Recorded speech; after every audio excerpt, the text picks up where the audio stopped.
hyphy out here. We getting hyphy out here. Let's go.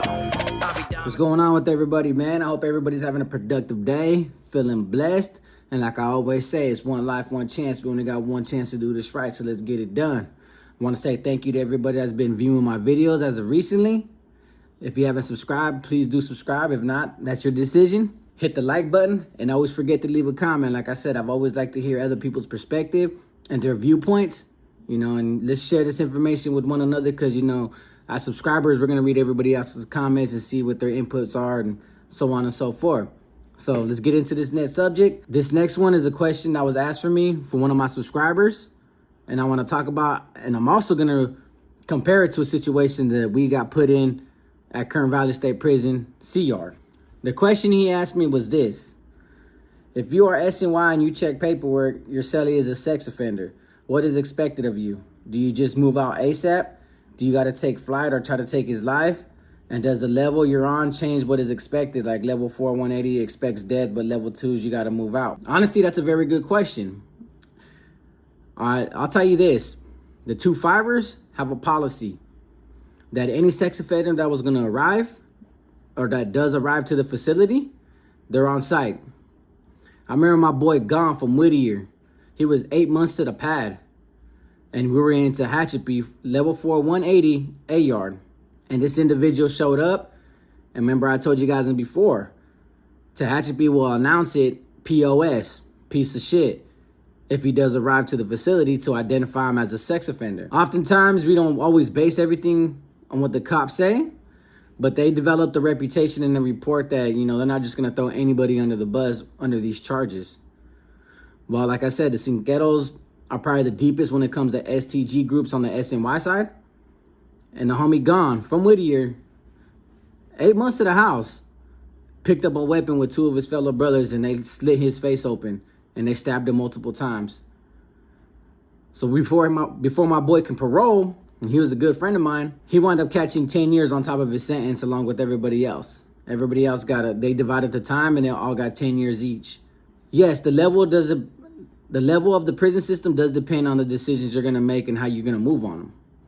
But I also want to advise everybody here that sex offenders most of the time will get taken care of by STG groups. And I have pictures that I'm going to put in my book that I can't put on YouTube of the sex offenders that I got to beat up, that I victimized personally. Yes, level 3s and level 2s, oftentimes if you're a non-affiliate and you sell up with them, it's your decision as a man to do what you want to do. You can either make the decision to say, you know what, I'm going to move out. But oftentimes if they do move out, they're going to tell everybody on the yard, who this individual is. So either you can stay away from them or, word will get back to the STG groups. And we all have that moral obligation since we're going to be on the yard acting like gang members and acting like gangs and, causing all these disturbances on the yard. We take it upon ourselves to have that responsibility since we're going to fight for everything else. At least let's do some type of moral civic duty and take care of these individuals on behalf of the victims that they hurt. And because, they're unwelcome to society. They're casted out. So we'll be the ones to do that. All STG groups think alike. But say if you're an individual that's not part of an STG group and you sell up with a sex offender and you just decide to move out, obviously it's going to have an adverse effect on your social status when it comes to, the population in itself. You be expecting people to frown upon that. But oftentimes you'll hear inmates say, well, if he was in my cell, I would have did this to him. I would have did that to him. I would have threw him under the bunk. You never know until you get put in that predicament. But it's not like the STG groups are going to start targeting individuals who sell up with a sex offender and didn't do nothing. That was his decision. He can live with that. I'm pretty sure each and every one of us on YouTube, on the streets, or in that prison cell would make the same decision that if this individual showed up knowing he done something to a child or done something to a woman, we're going to act in accordance to what we truly believe in, that it was wrong. And we'll probably exert our own justice.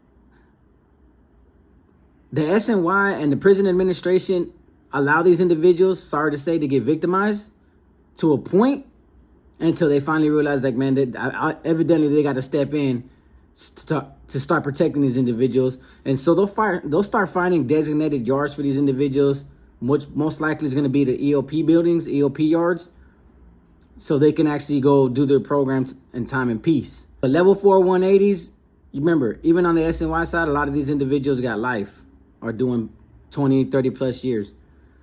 So if they're going to engage on this individual, it's going to be with weapons only.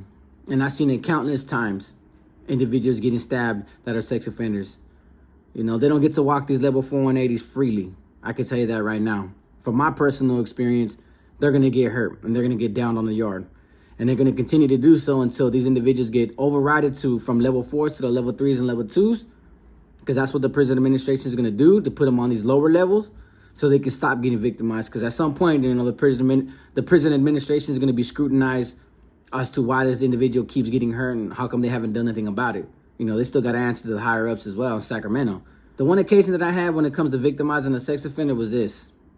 You know, obviously I'm not going to be on YouTube promoting this kind of violence, but this is the situation that I got put in.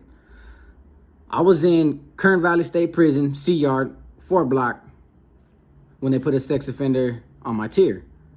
Now, the cops didn't notify us that he was a sex offender, and he was celled up single cell. Obviously, we're all STG groups focusing on other things, and we're not going to sit there and scrutinize every inmate that walks into that building. You know, if it comes up, it comes up. But what caught my attention is that I seen the 115 officer go to that man's cell and issue him a 115. And the cop was arguing with them. So we were kind of overhearing it and just being nosy. I was just being, you know, just in somebody else's business. Like, oh, what happened? What did he get in trouble for? And then I hear the cop saying derogatory remarks to this individual, like, you piece of shit, you're this and this and that, man, I hope this happens to you, this happens to you. Did you really think this, you could do this, that you can pull this off? And I was pretty cool with the cop. So he comes up, he walks past my cell, and I go, hey, bro, what was going on, man? I heard all that commotion. What do you get written up for? Try to get kiddie porn sent into the facility. So it blew my mind that this individual was trying to actually smuggle in through the mail, kiddie porn. Now, from what I've seen, it was like just underage teenage girl magazines, but I don't think it was no nudity or nothing like that, like a porn magazine. Yeah, it was disturbing. It was something that, you know, I couldn't really embrace because of what the individual was trying to do.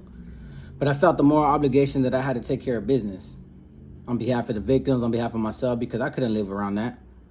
So I told my cellie, I said, as soon as we go outside, I gathered up the fellas and told them what me and the homie Casper from Seaside wanted to do. They agreed. They said, yeah, go for it. I told the Cinqueros, like, pretty much wanted to do it themselves. They wanted to jump them 30 deep, 50 deep. But I told them, like, nah, I was the first one that heard it. I'm not going to pass the buck because it wouldn't sit right with me. So we did. We caught him walking the track, and we jumped him. You know, we brutally beat him down like we had to. He kept trying to run to the cops, and we kept having to pull his shirt and bring him back so we can continue to do what we had to do. And the funny part about it is that I accidentally grabbed his waistline by his pants so he could stop running. And when he fell down, I pulled his pants down. He was wearing an adult diaper. Kind of threw me off for a little bit, but I had to keep going. And the cops, they already knew who he was, and they already knew that we were going to actually do this. So they took their time getting into the fight before throwing the bombs. And then we got down. They didn't even cuff us. They escorted us to the program office without cuffs. And then they stripped us down to see if we had any contraband weapons, put us in the cages. They actually went back out there while he was still laying in the grass and roughed him up a little bit.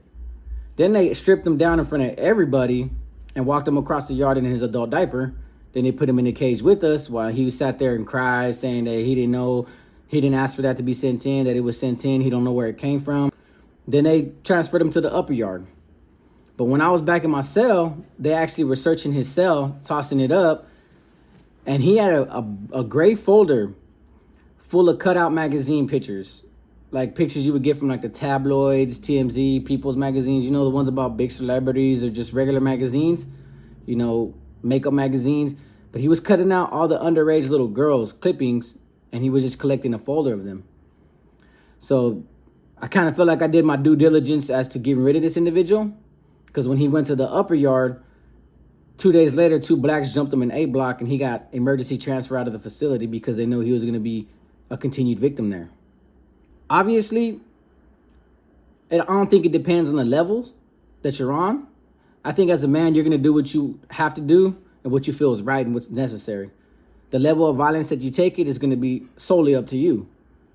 It all depends on what your situation is, because I can't look at you different if you're going home in 2 or 3 years and you don't want to victimize this individual severely with weapons, but beating them up, slapping them around, degrading the individual, that's going to be on you as a man. Or you could just move out and you leave it up to the SCG groups who wouldn't mind doing it because we're already making the necessary sacrifices by, fighting as gang members and fighting for some irrelevant nonsense that goes on SNY anyways. We'll be more than happy to do it. And we're not going to look at you different, but some other inmates might. I don't think the way they perceive you should matter to you, but it's just something that you're going to have to ask yourself, what would you do? Quinones type stuff. What would you do if you're placed in that predicament, in that cell?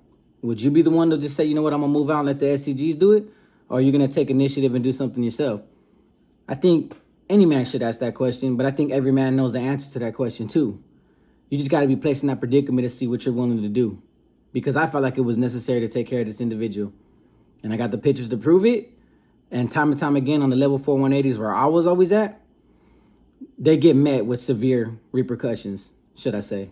Not that I'm condoning violence on YouTube, but just know, and this is me telling society, that when these individuals show up to prison, they will receive that justice that they deserve. You can count on us for that. So with that being said, man, hit the like button, leave a comment, tell me what you would do. I would like to hear it. Let's keep it professional. Let's keep it positive and polite so that way, we don't get flagged for this kind of video. Like I said, I hope everybody's having a productive day, feeling blessed. One life, one chance. We only got one chance to do this right, so let's get it done. Peace.